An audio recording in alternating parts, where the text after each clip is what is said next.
Hi viewers, welcome to our channel. ప్రస్తుతం మనతో పాటు భరద్వాజ్ గారు సీనియర్ జర్నలిస్ట్ ఉన్నారు. వారితో ఒకసారి మాట్లాడదాం. నమస్కారం సార్. నమస్తే సార్, గత కాలం నుంచి కూడా మోహన్ బాబు గారు వరుస వివాదాల్లో ఇరుక్కోవడం మనం చూస్తున్నాం సార్. ఆయన చుట్టూ వివాదాలన్నీ కూడా చుట్టుముట్టేశాయి. అయితే ఈ నేపథ్యంలో ఒక వార్త ఆయన గురించి వైరల్ అవుతుంది సార్. ఆయన టీడీపీ పార్టీలో చేరబోతున్నారంటూ ఒక కథనం అయితే వెలువడింది సార్. అంటే రీసెంట్ గా సంక్రాంతి టైంలో లోకేష్ గారితో ఆయన దిగిన ఫోటోని అక్కడ ఫ్రేమ్ చేసి ముందట పెట్టేసుకున్నారు. ఈ వార్తలకి కాస్త బలం చేకూర్చింది. మరి నిజంగా మోహన్ బాబు గారు చేరే అవకాశం ఉందా? అటు మనోజ్ గారు కూడా లోకేష్ గారిని కలవడం, ఆయన కూడా టీడీపీలోనో లేకుంటే జనసేనలో చేరుతున్నటువంటి వార్తలు రావడం చూస్తున్నాం. మరి ఏం జరుగుతుంది సార్ ఈ విషయం? అంటే తెలుగుదేశం పార్టీతో కొంత అనుకూలంగా వ్యవహరిస్తున్నారు వీళ్ళు. ఓకే. అనుకూలత అంటే టీడీపీ నాయకత్వాన్ని ప్రసన్నం చేసుకోవడానికి ప్రయత్నం చేస్తున్నారు అందరూ. మంచు మనోజ్ కావచ్చు, మంచు మోహన్ బాబు గారు కావచ్చు, అందరూ కూడా ప్రభుత్వం గుడ్ లుక్స్ కోసం ప్రయత్నం చేస్తున్నారు. అట్నుంచి గుడ్ లుక్స్ ప్రసారం అవుతున్నాయా లేదా అనేది వేరే గొడవ. అంటే జగన్మోహన్ రెడ్డి గారితో వీళ్ళు ప్రయాణం ప్రారంభించడానికి ముందు తెలుగుదేశం ప్రభుత్వానికి వ్యతిరేకంగా వీళ్ళు రాస్తారోకోలు, ధర్నాలు చేసినటువంటి చరిత్ర ఒకటి ఉంది. అంటే ఫీజు రీఎంబర్స్మెంట్ డబ్బులు రావడం లేదు అనేది ఆ రోజున ప్రధానమైనటువంటి ఎలిగేషన్. ఆ తర్వాత జగన్మోహన్ రెడ్డి తరఫున ప్రచారం చేశారు ఎన్నికల్లో. జగన్ ప్రభుత్వం ఏర్పడిన తర్వాత వీళ్ళకి జరిగింది ఏమీ లేదు. దాంతో కొంత అసహనానికి గురై నెమ్మదిగా టీడీపీ వైపు వెళ్ళాలి అనుకుంటున్నట్టుగా ఆ మధ్య ఒకసారి నేరుగా చంద్రబాబు నాయుడు గారిని కలిశారు. కలిసిన సందర్భంగానే ఈ స్పెక్యులేషన్ వచ్చింది, ఇది మోహన్ బాబు గారు టీడీపీలో చేరబోతున్నాడు.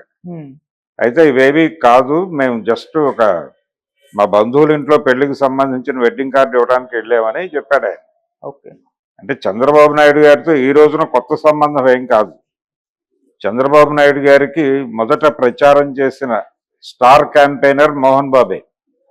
ఏది ఆయన ముఖ్యమంత్రి కాకముందే, ఆయన ఎమ్మెల్యే అయినప్పుడు ఎన్టీ రామారావు గారు తెలుగుదేశం పార్టీ పెట్టినప్పుడు ఆయన తెలుగుదేశం పార్టీ అభ్యర్థి మీద పోటీ చేశాడు. కాంగ్రెస్ అభ్యర్థిగా చంద్రబాబు నాయుడు పోటీ చేసినప్పుడు చంద్రబాబు నాయుడు తరఫున ప్రచారం చేసినాడు మోహన్ బాబు. వాళ్ళిద్దరికి బంధుత్వం కూడా ఉంది, ఫ్యామిలీ పరమైనటువంటి రిలేషన్ ఉంది. ఒక రకంగా బావవుతాడు ఆయనకి. ఇవన్నీ చూస్తే వాళ్ళ సంబంధం ఈ రోజుది కాదు, వాళ్ళు ప్రారంభం నుంచి కలిసే ఉన్నారు. అయితే మధ్యలో కొన్ని కారు మేఘాలు కమ్మినాయి, వాళ్ళు విడిపోయారు. అంటే హెరిటేజ్ అనేటువంటి పేరు కూడా మోహన్ బాబు గారిది. అది హెరిటేజ్ డైరీ అనే పేరుతో ప్రారంభించింది ఆయనే. తర్వాత క్రమంగా వీళ్ళ చేతుల్లోకి వచ్చింది. అంటే పబ్లిక్ ఇష్యూకి వెళ్ళటము, ఇలా రకరకాల మార్పులు చేర్పుల్లో ఈ నెమ్మదిగా ఎగ్జిట్ అవ్వాల్సిన పరిస్థితి ఏర్పడింది, వచ్చేసాడు. దాని మీద కొంత పెయిన్ ఉండేది ఆయనకి చాలా కాలం పాటు. నెమ్మదిగా ఇప్పుడు ఆ పెయిన్ కూడా మర్చిపోయి ఆయన ప్రస్తుతం చేస్తున్నటువంటి విద్యాపరమైనటువంటి వ్యాపారాల్ని స్థిరీకరించుకునే పనిలో ఉన్నాడు. ఆ స్థిరీకరించుకోవడం కోసం కొంచెం ప్రభుత్వ సాయం అవసరం ఒకటి. రెండోది కుటుంబ సమస్యల కోసం కూడా, కుటుంబ సమస్యల పరిష్కారానికి కూడా ఒక రాజకీయ అండ ఉంటే బాగుంటుంది అనుకుంటున్నాడు ఆయన. అందుకని కొంచెం తెలుగుదేశం వైపు తిరిగి ఉన్నాడు.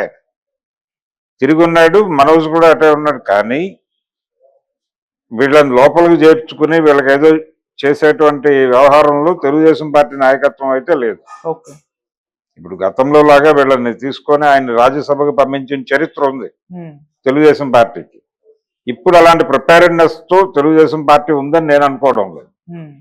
అందుకని తెలుగుదేశం పార్టీలో చేరిక ఉండొచ్చు, ఉండకపోవచ్చు, కానీ తెలుగుదేశం పార్టీ అని కాదు, ఇప్పుడు రాష్ట్ర ప్రభుత్వం గుడ్ లుక్స్ లోకి వెళ్ళాలి అనే ప్రయత్నంలో భాగంగా వీళ్ళు వెళ్ళి పాత పరిచయాలను తవ్వి తమని తాము వాళ్ళకి తిరిగి పరిచయం చేసుకుంటున్నారు.